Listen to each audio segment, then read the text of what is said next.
ଆମ ସମାଜରେ ଏକ ସଂସ୍କୃତି ପରମ୍ପରା ନିୟମ ଅନୁଯାୟୀ ଗୋଟିଏ ଝିଅକୁ ବିବାହ ଦେବାକୁ ପଡ଼ିଥାଏ।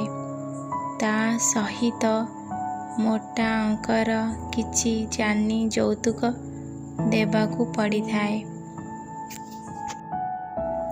ସତରେ କ'ଣ ଏ ଯୌତୁକ ପ୍ରଥା ଏମିତି ଦିନକୁ ଦିନ ବଢ଼ି ଚାଲିଥିବ?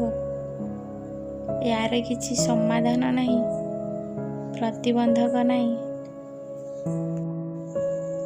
ଶ୍ୱଶୁର ଘରଙ୍କର ଡିମାଣ୍ଡ ଯଦି ପୂରା ନ ହୁଏ, ସେ ଝିଅକୁ ବହୁତ କଷ୍ଟ ଯନ୍ତ୍ରଣା ଦୁଃଖ ଦେଇଥାନ୍ତି। ଏମିତିକି ତାକୁ ମାରିବା ପାଇଁ ବି ପଛେଇ ନଥାନ୍ତି।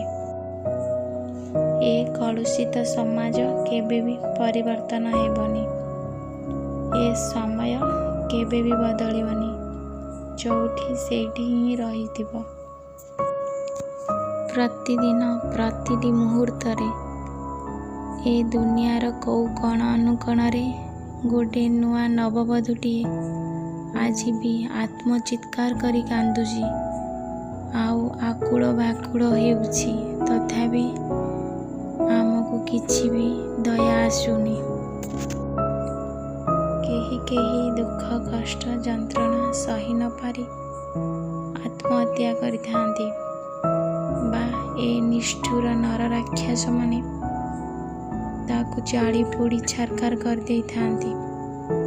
ତାଙ୍କ ଚାହିଦା ଯଦି କିଛି ପୂରା ନ ହୁଏ, ସେ ମାରି ଦେଇଥାନ୍ତି ତାକୁ। ତାଙ୍କରି ବି ଗୋଟେ ଝିଅ ଥିବ, ତାଙ୍କରି ବି ଗୋଟେ ଭଉଣୀ ଥିବ।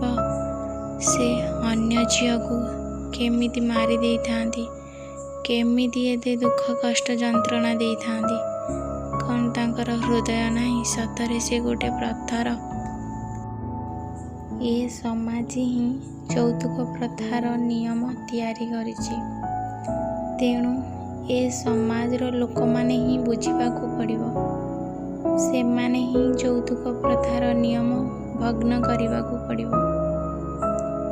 ଆମେ କାହାରିଠୁ ଯୌତୁକ ଆଣିବାନି କି କାହାରିକୁ ଯୌତୁକ ଦେବାନି।